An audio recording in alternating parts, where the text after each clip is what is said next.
faces at Dreamhack Winter, which is going to be my first time there. I'm very excited to see what it is. John's been hyping it up a lot and telling me there's like people taped to the ceiling and stuff. So for the record, we were talking about how we were at another event. We were actually at another Dreamhack. We were at Dreamhack Atlanta yesterday, so we've actually come to the next Dreamhack now. So I'll get to show you what this is like, the Dreamhack core that we're going to be going to this weekend. It's an absolutely amazing festival. Like I think I was telling you a few days ago as well. It's been going on for like, I'm pretty sure like almost 20 years at this point too. So it has such a huge storied history here in Europe and of course in Swedish culture as well. So it's an absolute blast just to get to experience it. You guys at home will be experiencing it when we move over to that convention in just a few days time. But we're into the bands now, of course. Let's go ahead and focus up on that. Flores and Hibana, the first two to be knocked out from the attacking side. Our defender band's going to be no surprise. Azami has been that first pick of the litter for quite a few months now. It's cafe, it's utility heavy, it's band phase, it's going to be utility heavy. That's how it usually rolls. We're going to have Flores taking out Hibana, Azami, and then, as you said, a pretty interesting one,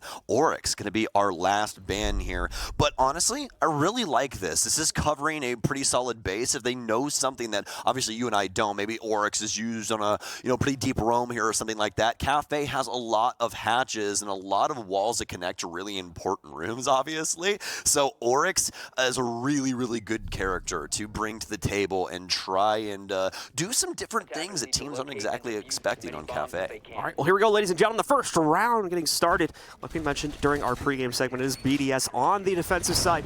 Fury is going to be starting on the attack. It's an interesting pick as well coming in from Fury I9, but we are going to see it get repicked there. Not going to be going too crazy off the bat. That's going to turn into a Montaigne. Most of the team is going to switch, potentially seeing them expect a third floor play instead of the initial kitchen play to come out, so they're going to be having to change up their lineup to accommodate, of course, for that first floor assault. Yes, indeed. BDS setting up a lot of angles across this bottom floor. Coat check, the most glaring one that we see picked up pretty often here. It's going to be operated by Shaco. So it's going to stand inside of the closet over here. See if Shaco can potentially get some things done early on, but I don't think we'll see Fury with too much aggression into the lobby off rip. It does present some awkward situations if you do end up losing a couple of different bodies, so we'll probably see him try and clear this cafe cake. You usually start at the top layer, don't you, John? Yep, you definitely do. So let's see how Fury is going to try to take this thing apart as well. They're going to move some players up to the second floor, potentially to scout that one back up, but they do need to move their drones onto the inside. I9 already takes up position in Big Bakery just on the outside of Prep, so being able to establish that early positioning already here and moving one of the Twitch drones to the inside of it. They'll spot the Capcan traps. Won't get tripped up by that. That would be a very unfortunate way to start this, but we're already getting started with this. That's the key thing. I9 moving into Prep, wasting absolutely no time here, trying to take as much control as possible, but of course, having that platform opened up from above him will limit the capability for his teammates to not move into the same area and support the push. Okay, so this is something that we would expect BDS to be good at, managing a lot of things all at once. The squad has been together for so long when it comes to their core. Like a fact, the only guy that is relatively new to this roster, but he's been playing so well as well. Pretty plug and play, it seems. These angles thwarting the plans of Fury now. They've got the Monty in, but they really don't have a means of production behind that. They're going to rotate him back out, get the EMPs down, and try and get this wall open. BG, man, will take down Shaiko, and they found the opening kill here in round one. They have. Keep in mind, of course, all that extra intel coming out from I9 as well, just bleeding it in at the moment. Of BDS really powerless to do anything about it unless the Montaigne oversteps his boundaries and gives an angle to the players up on top. This is a very awkward situation for the players on BDS to be working around, and not a very familiar one as well. It's continuing to work out for Fury as a second kill. Now a third is struck here. They're shutting it all down. Dark doing all the heavy lifting here as he's up to a triple, but finally that shotgun comes to blows, but Dark again, nicely played as he gets the quad, I believe, to shut it all down here and pretty much single-handedly with the intel support from his Montaigne, of course, on I9, take swift control of the first round. Dark like a sentry turret moving in through kitchen, just spinning on a dime for a bunch of different angles there, contesting the verticality, taking some shots in through the actual bomb chassis there at the tail end as well. Nicely done from Fury. I really like the patience with the Monty play, and they found their own way to circumnavigate the strategy that BDS was using to close down Prep Kitchen.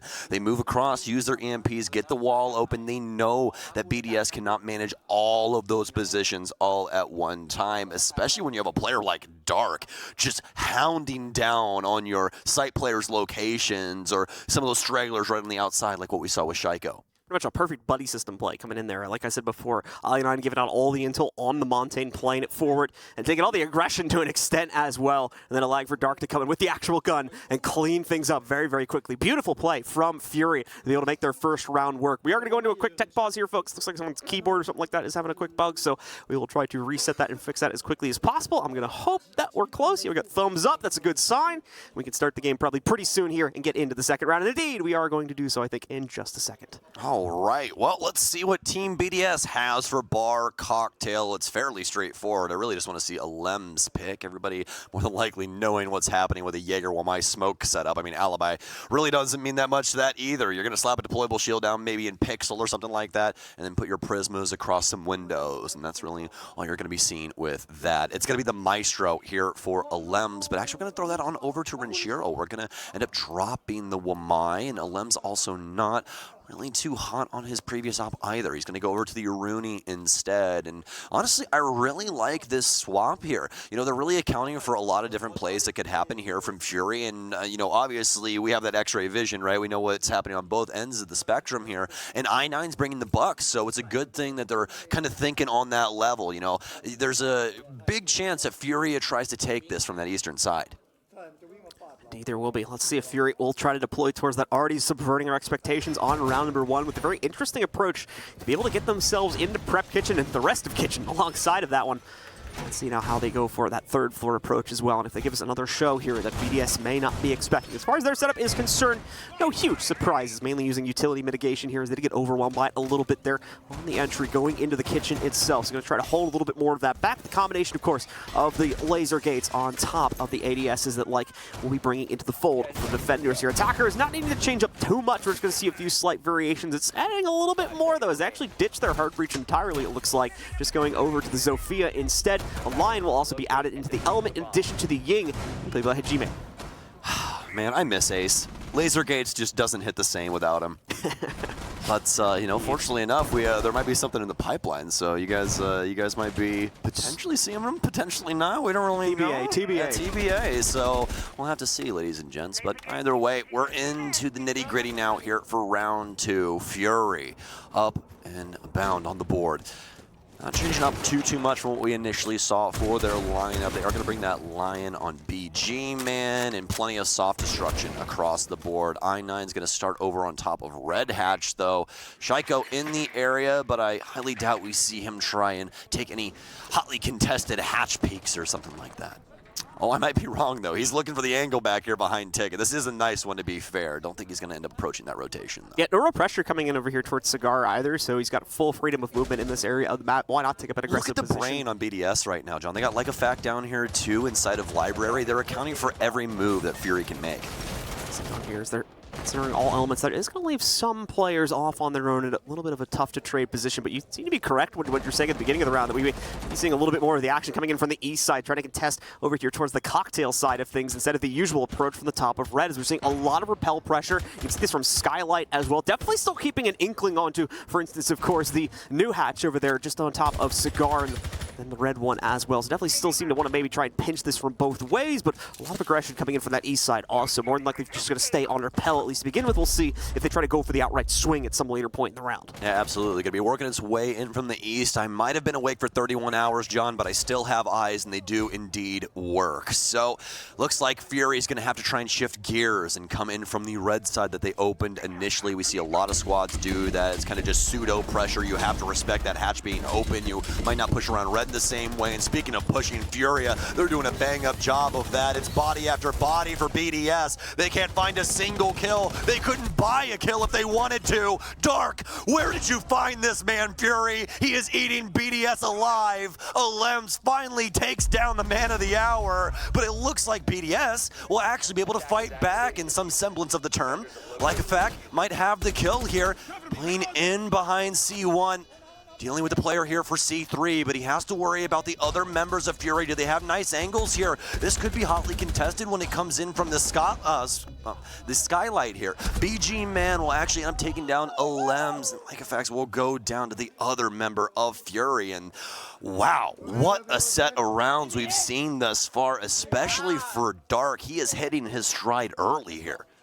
Very, very well played out there from Dark, sitting on an average of 3.5 kills on the 2 rounds that we have played out. 7 claimed by him just inside of those 2 rounds. Beautiful stuff. And the rest of Fury as well, not missing a beat. Seems like, once again, Cafe is either their home territory or a map that they very much like to play on here. As at the moment, BDS is having circles run around them by this APAC presence. Beautifully played out. And a huge change to what we saw earlier as well, of course. Fury, remember, struggled in their initial matchup of the tournament versus W7M. Only got 3 rounds against them to their 7, of course. So this is already a big departure from that and a massive improvement. Fury, definitely a team you might want to keep your eyes on if this state of play is going to stay alive for the rest of this game. You know, you really got to, I think you got to look at it through this lens. It might have been a really good thing that Fury went up against W7M first, because they got a extremely solid Brazilian team to play up against, and they are some of the best controlled aggression when it comes to Rainbow Six. They know exactly what they're doing when it comes to that department. And, you know, Fury might have learned quite a bit from that just inside of that game, you know, how they can kind of adopt that into their free-flowing style. And, I mean, right now it's working great. Team BDS did all they could to try and get in the way of Fury's plans.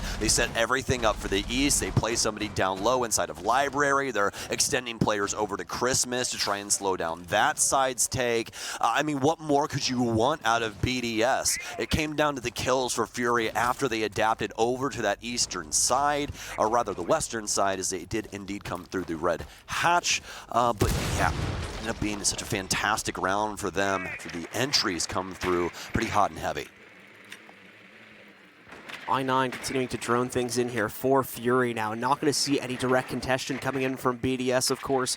They do need to maintain a bit more of a passive hold this time. Their attempts to get aggressive, get in the face of Fury in the early round has not panned out so far here as of the first 2 rounds being played out. So they are forced away from this, forced to sit back and take things a little bit more cautiously here, just to make sure that they have a better chance of fending off some of this aggression from Fury when it's finally thrown at them. Fury, as a result of that passive play, will be able to take complete control of Cigar for the most part here. We are going to see one player holding this position over towards Pixel. It's going to be a Lems, still trying to play from this position. Quite well supported, too. Lots of utility pieces added into this one. He'll lose the laser gates. You see a little hop over, though. Players are going to start to come into his peripheral vision in just a moment. And Shaiko as well, pushing from the more forward position over here inside of Cocktail. He actually strikes true, takes out that player that had been striking very heavily for Fury in the past 2 rounds. Dark is down for the count this time around. And already BDS is probably breathing a sigh of relief about that. Yeah, Shaiko took the 8 count, but he's back up for the brawl. He's going to knock out Dark, at least for round 3. He'll be riding the bench and using these drones to try and see if he can assist his teammates in the info game instead. Fury's been slowed down to a dead stop here as Dark attempted to rotate in through Long Bar, but obviously we saw how that went. It was a beheading from Shaiko. And now, like a fact, trying to move up behind Team Fury as well. This is going to get pretty desperate here in a moment if they can't get these kills. They're able to get these walls open and make some of these angles difficult for BDS to try and occupy, especially with these concussions coming in, but they have to capitalize upon it. Hajime will go down. Lems will end up being the deliverer of his fate, as Fury hasn't been able to find their stride in round 3. 3v5 here now as Fury finally losing some steam on this 3rd round here. BG Man able to strike back with one true strike, be able to take out at least one member of BDS here, but it seems like once again, BDS able to hold their own on the extended play upstairs. Not really giving too much room over to Fury. Leaving it all onto the Collison. He's going to go down as well here. BDS finally responding on round 3, getting themselves onto the board as well here for a 2-1 scoreline. And a much more confident hold that time for BDS as well. Finally figuring out some of the opening formulas from Fury and being able to get in the way of it this time.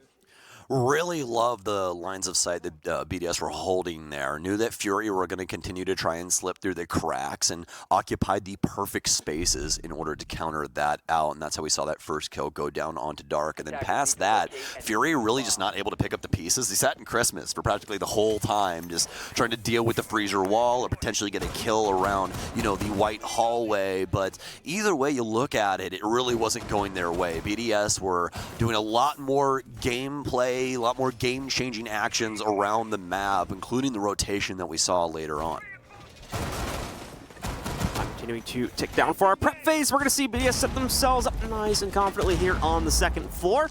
try to complete the rest of their run and start to be able to work their way back over to some of the initial sites too here. Obviously just starting to lock things down with their first victory coming into the previous round. They've got full freedom of movement except onto that side, of course. Fury not necessarily expecting to head to this one, so we're going to see a lot of soft breach added into their utility kit here. The sledge as well as the buck being added for I9 and BG Man. And on top of that as well, Hajime going to be bringing in the Nomad to make sure that those stair flanks aren't going to be too much of an issue for BDS to be thrown against them. Loving it here from Lycafak. Confidence early here. Bodes well. Got to play like yourself. Don't play like anybody else. Oh, there we go, baby. That's that confidence. That's what we're talking about. Dark goes down early due to the pre-fire. He thought he was safe, John. He just shoots the garage just like he naturally would in any ranked game, but this time he's got a killer on the other end. Good start to things once more for BDS. Definitely going to slow things down for Fury. And once more leaves Dark out for the count as well. 2 amazing rounds to start from this player, but now he's been targeted 2 rounds in a row and has immediately been decked, leaving a severe lack of entry power throughout the rest of the team here. You can just see it from the scoreboard as well. Aside from BG Man, no one's even come close to the fragging prowess of Dark. Of course, again, though, important to know, we are only really 3 rounds deep, so we can't expect too much to come out of any of these individual players just yet. We get to the end of the half, and that's still a problem. Then it'll be a bigger talking point. Yeah, Dark, stop taking all the kills, man. Then the rest of your teammates will probably have some. You know, it's not the same scenario when Uno's getting kills because he's the guy in the back droning that eventually pushes forward. He's like thermite, smoke, that kind of stuff. So a little bit of a different tale. But for this, Dark definitely needed and necessary for the entry game of Fury. A frag grenade committed to I9, but he's going to put the pin back in. That doesn't work in real life. Don't try it. Stun grenades out here to burn, and it's actually going to be the big frag grenades from the other end. Stun grenades, in fact, in Buck's arsenal. I was just daydreaming for a second. Apology, my Buck mains out there. So, Lycafak will end up moving his way into Dark spot down low. This is always a pretty key position if you can get into it. Honestly, one of my favorites when it comes to Cafe. It's misdroned decently often. There's a lot of different ways that you can affect the players up top, especially if you have like a Nitro cell or potentially an Impact. They really like to sit in that little alcove there on new balcony. So we'll see if BDS can potentially get a kill through those means. Shaiko, he's still holding down this top floor, and I think that this is completely unbeknownst to Fury. It's all going very quiet across the table here now since the elimination of Dark. The players on BDS as well, they've just had to remain stalwart, maintain positioning here, and keep themselves ready for when Fury is finally ready to make their play. Where is that play going to come from?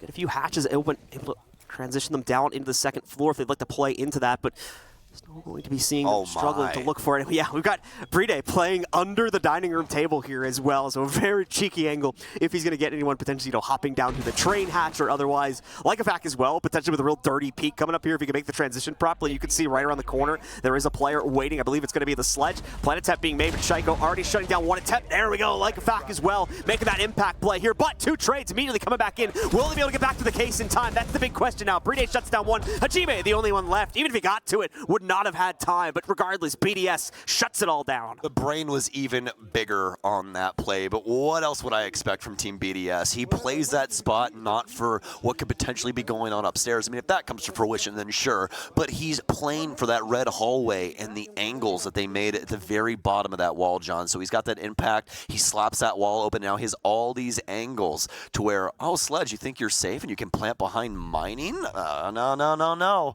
I can just shoot you in the feet. And very, very straightforward for BDS past that point. They just had to delay time and make sure that Lycafak was completely safe in his positioning. No one was able to get a bead on him, and it pays off really well. Into round number 5. The closing 2 that rounds. Early too. Oh yeah, that's the replay right there. God, indeed, very beautifully done. And like I said, that's been the unfortunate series of this so far for Fury. Is Dark, of course, getting this team off to a booming start. These amazingly surprising 2 rounds right off the bat, and of course, oftentimes boosted by his entry power. But now he's just been hyper focused on, or at least been the unlucky duckling at the beginning of the previous 2 rounds here. Down for the count pretty much immediately, and we haven't seen anyone else step up to the plate just yet. But we still have to wait and see. Is anyone else could come out of the woodwork very, very soon here, but BDS is looking to try and take that overall control of the matchup back here if we don't see Dark or another player from Fury finally do that, stepping up to the plate here on round number 5. Gotta definitely say that Dark has suffered a series of unfortunate events here in the last handful of these rounds, but doesn't mean that he can't bounce back either. I mean, obviously the potential is there. We'll see if BDS has something to say about that, but obviously Dark up and about again. So Fury more than likely planning on getting him in on the entry. This Ashe is, or rather this Yana has been working out extremely well for him. Both of them rocking the G36C at this moment as well, so gotta love the duo synergy. I9 ready to move in with a few of his other teammates as well. The initial control going to show itself once more from the top of red, as we usually expect here. And BG Man as well, coming relatively close to contact with a few other members of BDS, holding on to White Stairs control. Does not look like BDS necessarily want to challenge that just yet, but the timing could align for either one of these players, including, of course, Renshiro, the one on White Stairs, but it seems like he's more preoccupied with potential pushes coming in from downstairs at this point. It's not going to be focalizing too heavily on any of the action going on outside of that window. Fury has finally made their drop down into red and will begin clearing things out for the extended play up here towards Cocktail. Pretty light force. It's moved in here from top red, though. It's more likely not going to go for a direct clear. Might be kind of an ignorance play from Fury to try and go directly for the site instead. See if that will work out in their favor by potentially going for dining room, where BDS would not be able to abuse the top-down angles as heavily. Yeah, they get some control over the western portion of the top floor and allow the drones to do their due diligence, clearing things for it, but these mute jammers have thwarted those plans for Fury. They're not going to be able to get as much info as they may have wanted off bat here, but at least they do have the Dokkaebi, her logic bombs that will end up messing things up a little bit. But speaking of messing things up, Shaiko with the MX4 Storm, that's something you never want to hear me say, but apparently for Hajime, it doesn't really matter, does it? He'll take him out immediately after, make this an equal game, although they won't have the logic bombs to mess around with any longer. It's not a 4v4 in time. Starting to become limited here for Fury. The play needs to be made now. Does seem indeed they do want to make this bid for the push into the dining room, or at least that's the initial bid as we see them try to deploy utility towards it. Nowhere near enough of a breach to be able to make their way forward. The same story going to be true as they try to get access to the back of the library as well. Just nothing working out in the utility department here for Fury, but the kills are still being found. I9 locking one in against Bride, bringing it down to a 4v3. A lot of the presence still on the top-down angles as well here from Fury, so BDS need to be careful about how they weigh out their own aggression. Renshiro wrapping around the corner, but doesn't even realize that I9 has gone for the push. Catches Renshiro with his pants down. That's on top of Rafal, also being spotted back out here. Alem's the only one left standing now for BDS. Starts it off well, though, from the 1v4 by knocking out Hajime, but three other players still stand in his way, and there's a gauntlet waiting for him at the bottom of the White Stairs. He'll be immediately knocked out, and we'll see Fury back in charge of the situation as they still maintain their lead. Dark stays alive, Fury wins the game. Dark dies, Fury loses the game. Seems like it's a pretty definitive trend. My job just got made super easy, so I mean, like, I appreciate predicting these rounds is going to be just easy street from those boards. As soon as Dark dies the next round, that's the first thing I'm going to say. Oh, well, Fury, I don't know what's going to happen here. They don't have any access to Dark any longer, but it really does look like Fury is firing on all cylinders now. They're starting to really pop off across the board. It's really been here in these last couple of rounds. Obviously, BDS got those two there, were able to spring back, and Furia had to do some fighting of their own, or rather Fury. Got so many different names nowadays. Yeah, I mean, you caught yourself on that a few times, all right? Yeah. So this is a confusing tournament overall. Right? We got Fury, Wolves, Furia, Wolves. We got the Dire Wolves and the Wolves as well. So we need to stop copying each other's homework, okay? Please, please, esports orgs. What are we doing here? What are we doing here? 10 seconds left. Make it some unique, like Team BDS. Isn't it just like the CEO's initials or something? Yeah, I've heard that. Something? I'm pretty sure it's something along those lines. I could be totally off base with that, by the way. No, I definitely heard something along those lines. It might have been you that told me. Definitely needs confirmation, to be sure. Anyway, let's get into this round, of course, as Fury has spawned out once again. Their last round on the attacking side, and a few changes showing up to their operator lineup as well, most notably, like Hollis going over towards the Dokkaebi, a little bit of an extra intel addition on top of the Lion as well. They want to trap BDS, prevent them from being able to make these jump out plays, which is how they've been able to execute previously by having these angle establishments that kind of disallow aggression for BDS. Otherwise, they'd be walking into a crossfire of like 2 to 3 different members of Fury. Obviously, this utility between both the Dokkaebi and the E1D is going to do that naturally with just the utility, so it's an even better boon to Fury's attack. Yeah, Shaiko is so very difficult to deal with in a lot of different capacities, but what's the best way to deal with him? Put a muzzle on him. Just make it to where he can't do exactly what he wants to do. Snuff him out, use those EE1Ds, use those logic bombs, make it to where he can't move as freely as he wants. And that's something that Furia, by the way, has also been doing extremely well in this game. If you've taken note of it, John, they are fearless when it comes to a lot of these pushes, and it's really catching BDS off guard. I saw it highlighted extremely well in that last round where I believe we saw Renshiro playing around this area, and one of the Fury members just pushed right up the hallway, and he had no idea because he wasn't expecting him to be that aggressive. So we'll see if BDS is ready for it this time around, as Fury has to attack the top floor again. Unfortunately, Renshiro is going to have everything falling apart around him. A Candela exploding, I think, below him, to be fair. But still, we're also going to see that skeleton key is the bigger problem. Ripping up not only the floor below him, but his HP as well. Finally takes the challenge against that Buck, but on the losing end of it due to the earlier damage sustained, I9 picks up the first kill of the round here. Keep in mind, we have still over a minute to go as well, so some nice progress being made from below and from the repels on the east side by Lycolis now, as he picks up a second frag. Bride and Renshiro now out for the count on BDS's side. These kills really do mean a lot to Fury right now because the case is actually on I9, which is a little bit of a blunder, and he's going to have to go all the way upstairs and try and plant this himself. So I think he's going to swing inside right about now. No, Alem's going to be able to get one. Shaiko trying to contest. Oh my, not like this, Fury. Please. They'll be able to get Shaiko at a minimum. It's up to Alems to try and clutch it out in the 1 versus 2. Shots coming in from Alems. The clutch very much alive here now because of the 1v1. Will he find the angle against BG Man? Not giving him away just yet, but no E1D for BG Man to use here either, so he does not have that element of safety. Intel is going to come in via a yellow ping. They have cams further back into the site, and that will give the clutch over to Alems as he shuts down the 1v2. Well, Fury, you had a fantastic strategy, but you forgot where the case was supposed to be. And that's really where everything went wrong. I9 can't have the case downstairs. Just off base, it's very silly because if he entries down there and dies, your case is now in the hands of the enemy. Okay, so that's just a start. Secondly, he has to operate it down there for a long period of time because you want somebody operating those angles. He didn't open those for no reason, right? So it just made it to where Fury wasn't exactly able to fully flush out their game plan, and they had to try and go for something that was a little bit different, and it allowed BDS that time to kind of reshape, retool, and remaneuver themselves around that top floor, finding some very considerable kills. So it's a dead heat as the first half closes down. BDS and Fury both with 3 rounds each. Fury, of course, now with the slightly advantaged side as we go over to the defensive end of their half. And for BDS, they'll be jumping onto the attacking side of this. No repicks to be seen, at least initially for BDS, but that could change. They still have about 10 seconds to make that decision. As far as Fury is concerned as well, no huge surprises here. It's just a straightforward third floor hold. Even I9, of course, going over there onto the Warren. We started to see that more and more, just being able to directly contest against the flash dump that we oftentimes see as the entry for attacking teams.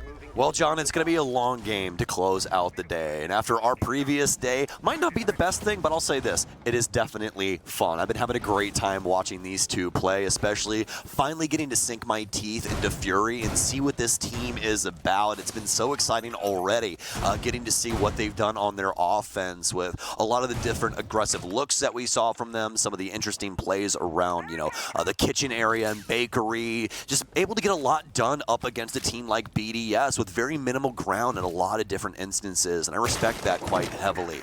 I9 going to account for somebody trying to get the other hat, but they're not going to be that quick to the trigger. Instead, they'll try and work the skylight instead. Fury obviously now on the defense, which means we get to see more of their game and what we have in store for later in the tournament. Going to be forced to change positioning after, of course, trying to play very aggressively behind the center bar there to start off the round, hoping to get a lucky skylight pick, but those are few and far between when the opportunity is even presented, as you only get that tiny little pixel of someone's head to be able to try and shoot out from the other side. BDS, they're still taking things nice and cautiously here. They have seen the aggression that Fury can bring out, and the coordination as well. Impressive stuff for Fury, but still wanting to make sure that they pay good mind to that. BDS definitely giving the proper respect over to Fury here, which is not exactly exactly what we expected to get out of this game, of course, as we were talking about it in the pregame there, and especially considering Fury's opening match of this tournament doing much, much better here, contending out against the EMEA representation in this group. Yeah, initially it is going to look like quite a bit of respect, but really what they're doing is they're working with the drone game right now, John. They found what they wanted, and it's going to be a Limbs with a big pickup here, but BG, man, he fires back. Like a fact, he's going to start moving in through pillars and hell. He's made his way over towards Red 90, up under this default cam, and he won't be seen by this. He'll slink off into the room and make it away scot-free, unbeknownst to Fury.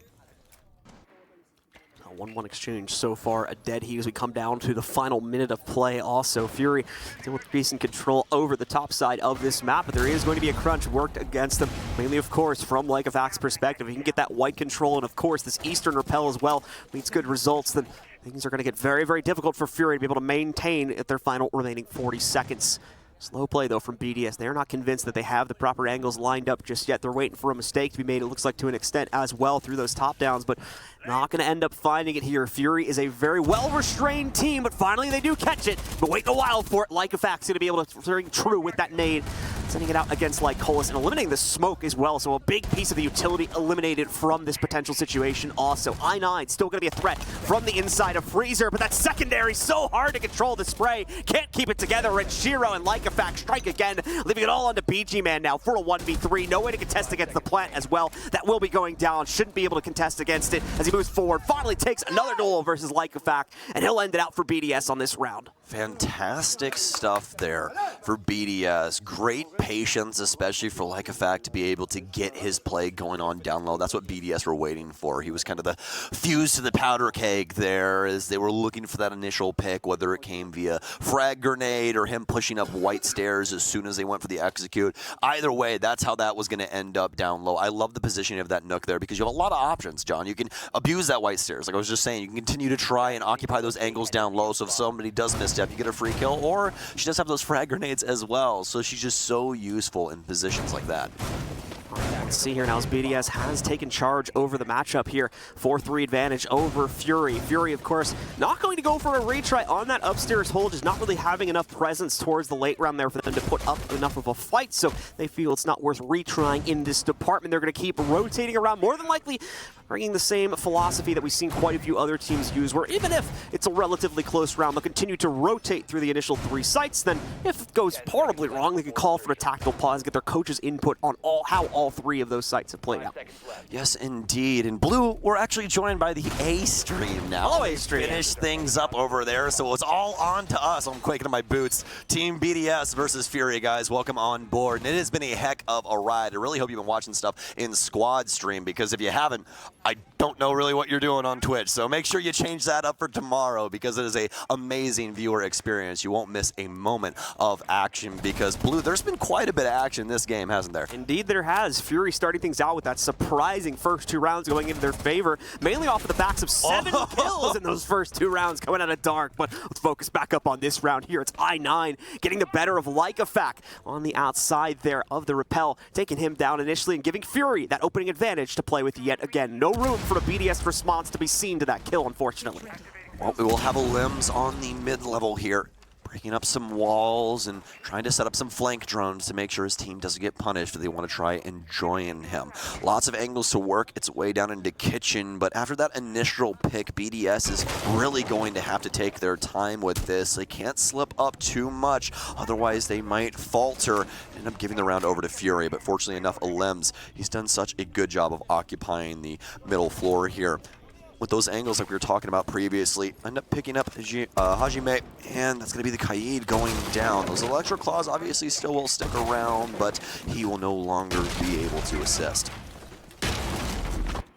Shiro just tearing things up, reconstructing the inside of Cafe here to give as many sight lines over to the attackers as possible as they continue to move throughout this map. They've already taken full control of the 2nd and 3rd floors. Fury trying to play this defense much more horizontally oriented anyways. That's not the end of the world as far as Fury is concerned. Definitely limits some of their defensive rotation options because of the top downs that BDS are, well, in some extent, going to permanently commit to. Now, at least one player probably going to stick around on the inside of the dining room, but Still, we will still have plenty of options to play around, especially on the outskirts of the actual site, to try and dip back in and get those surprising picks against BDS, as they still need to make their entry play into the actual first floor, and they've only got a minute to do it now. Well, the good news is they have so much info utility to try and accomplish this, and they also have one of the best in the business as well. Shaiko steps up, and he knocks it out of the park. BG Man sent sky high, no longer existing for round 8. White Stairs occupied, Freezer taken control of by BDS. They're looking for a spot for Bride to put down this plant. A long angle adopted here by Shaiko.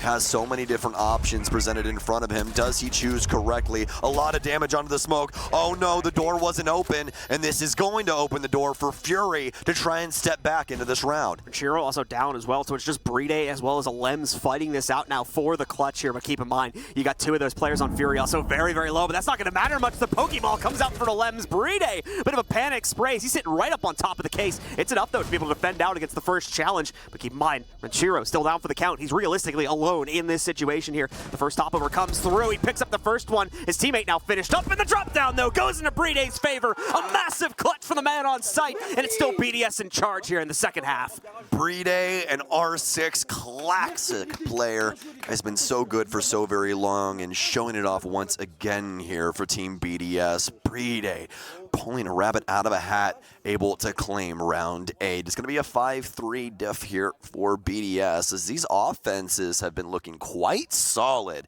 which is kind of an awkward thing, especially when it comes to Cafe. You know what I mean? We saw Furia really starting to run amok at things on that offensive side. Same thing here for BDS, you know. And Cafe, over the, the last year, I definitely say with the attacker repick coming in, things have become a lot more of a teeter-totter, huh? Definitely the case. So Fury, let's see how they try to make things up on their third and more than likely final site choice here, as we will probably see them attempt to make a return to the upstairs hold after this. A potential pause to come in as well. But in the event that BDS closes out this round and we're on that 6-3 score, on the pause might be a little bit too late of a gesture, of course. Going to do it just because it's probably the way that we see them roll through things, but only one further mistake can be made on what needs to be a perfect 3-round set past that point. That's going to be a tough ask, given that, of course, we only saw 2 at best, mainly off of the entry power from Dark, who has only, and again, this is an unfortunate stat, but it's the truth. Dark's only got 1 kill since round 2. Oh my, that is absolutely true. Indeed. Oh, really hope that we can see Dark try and get something, some semblance of himself back here for this defensive side. Obviously, it's a completely different set of shoes. You have to go about the game in a completely different way, but we'd really hope to still see him try and pop off when it comes to the fragging. In fact, we'll be on to the Ash. Lots of soft destruction here for BDS adopted, and Bride going to be the only hard breach for this mid-floor offense. The good news is, even with Dark, of course, fading off a little bit, we have seen I9 step to the plate and bring a little bit more of that consistent fragging power to the table, but he doesn't seem to have a huge amount of support in that territory just as of yet. Alongside some defensive positions being taken out, and those holes not necessarily being filled too well with the way that we saw the last 2 defenses being played out. That's what's making this defensive half a little bit tough for Fury to play into, just off of my observations so far from this game, at least. BDS having a little bit of an easier time tearing them apart once they take down some of those pivotal held positions by Fury closer to the site, and then leaves at least 2 to 3 other players kind of out on an island on their own, because the initial player that was taken down would have been there to trade or something similar to that. Fury taking a nice slow roll to this one, as they're going to maintain site position, it looks like. Not trying to get aggressive at all against the initial take from BDS, but at the same time, BDS also giving a lot of that respect over so that they can drone things out for themselves and not get surprised by any plans Fury may have. Yeah, you really have to. Really, I think this is the advantageous position or side for BDS to be on, because they have control of the drone, so they can suss out a lot of what Fury's game plan is. When Fury's on offense, they can get away with a lot. You get rid of those default cameras, and now all of a sudden the defense is, kind of working in the ether unless they have some audio or potentially some evil eyes or Valk cams lying around to try and help them out. It comes down to communication a lot of the times, and makes it a little bit more difficult. It is a little bit easier, I'd say, overall to coordinate things on the defense, as it's decently set in stone for your squad, and offense, you're kind of free-flowing the whole time.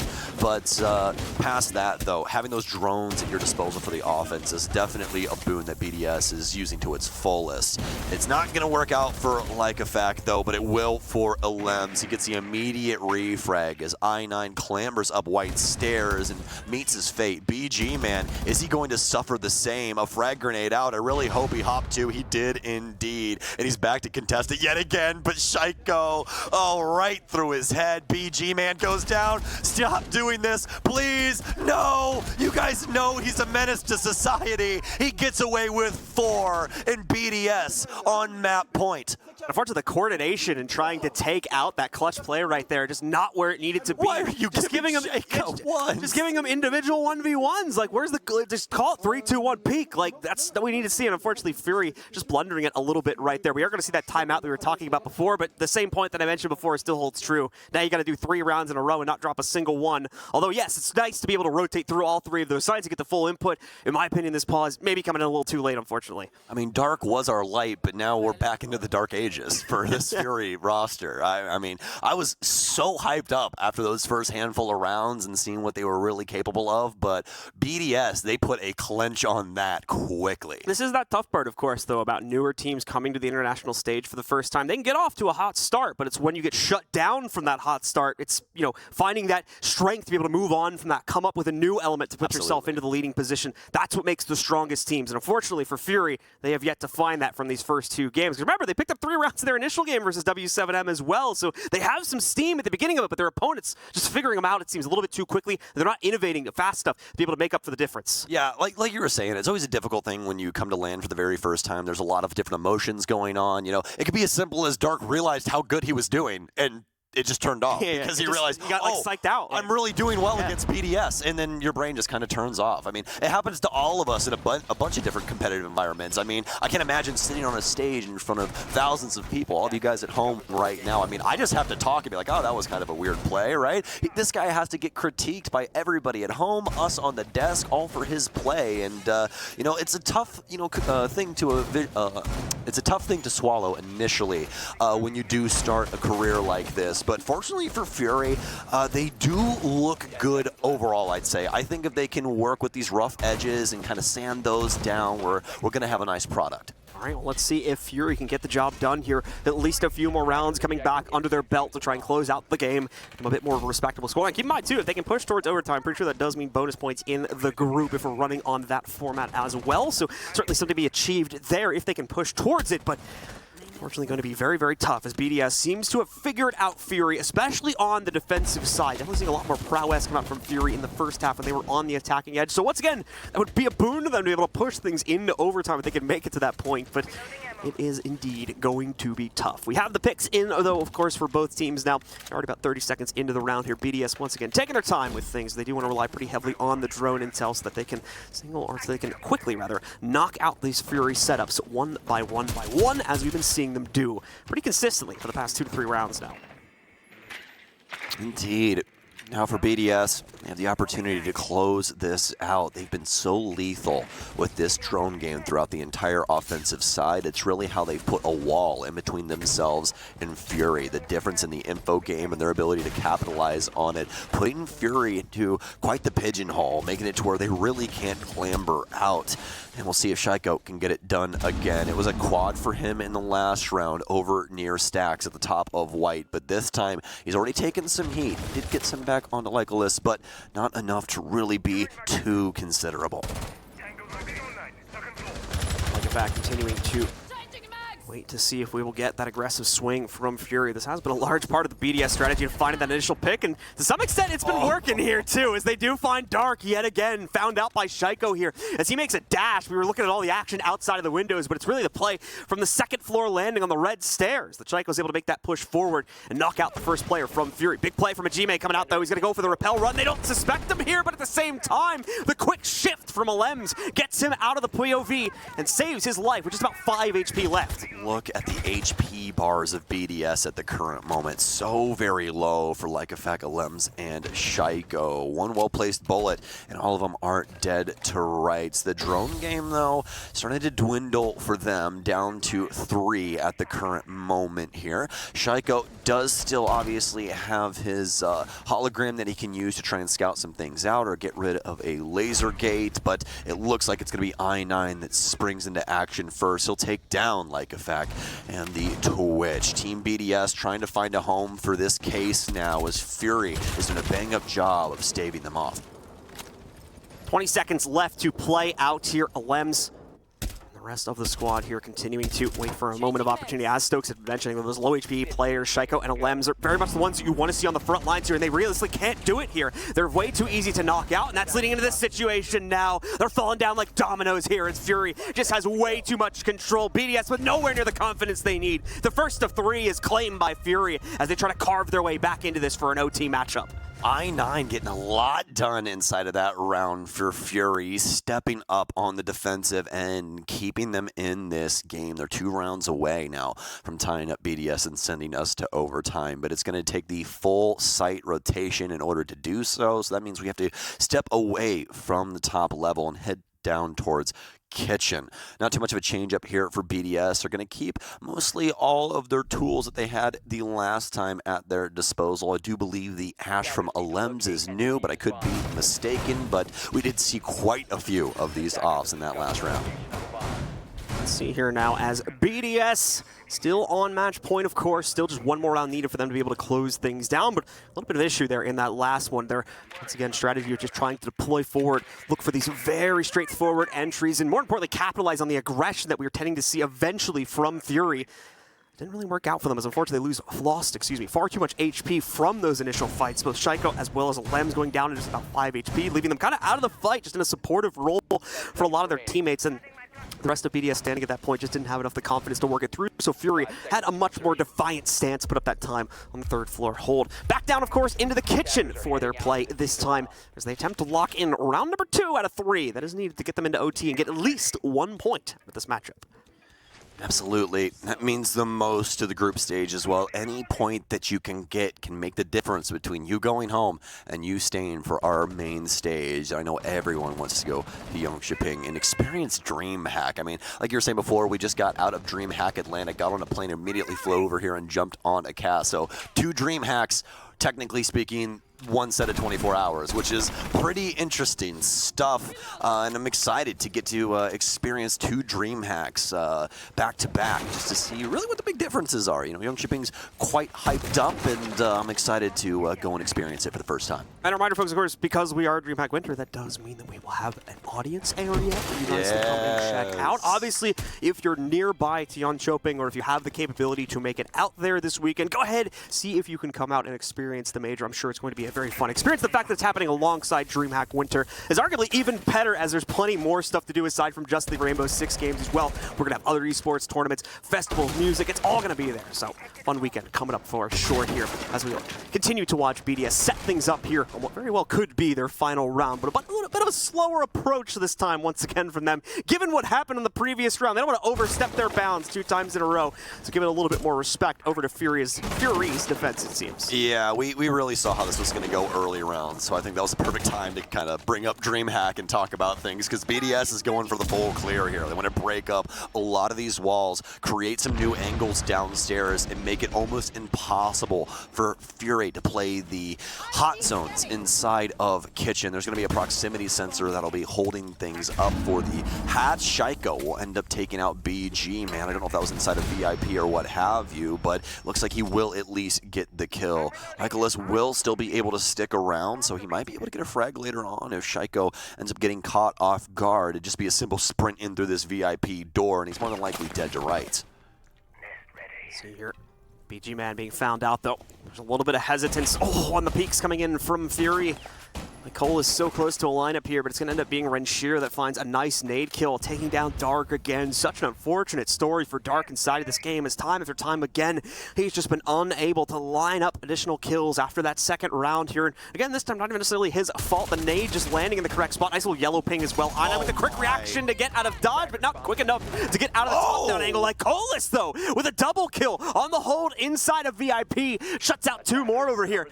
Now, there seems to be a hesitation from Shaiko. He doesn't have the confidence to move forward and challenge. He wants some team support to get this done. Wants to bait him out into the open, but that strategy has worked. Masterclass from Shaiko to shut it down, leaving only Hajime in the fight. And Hajime as well will be cut off. It's BDS to take control of another matchup here as they carve forward further into their group. Fury start off strong, but BDS end stronger. A 7-4 victory here on Cafe. And as you said in your little closing ensemble there, a masterclass here from BDS on kind of how to handle a situation like that. I love the info game. I love the different looks that they were giving to Fury, especially the ways that they use those drones to kind of suss out some of those interesting looks.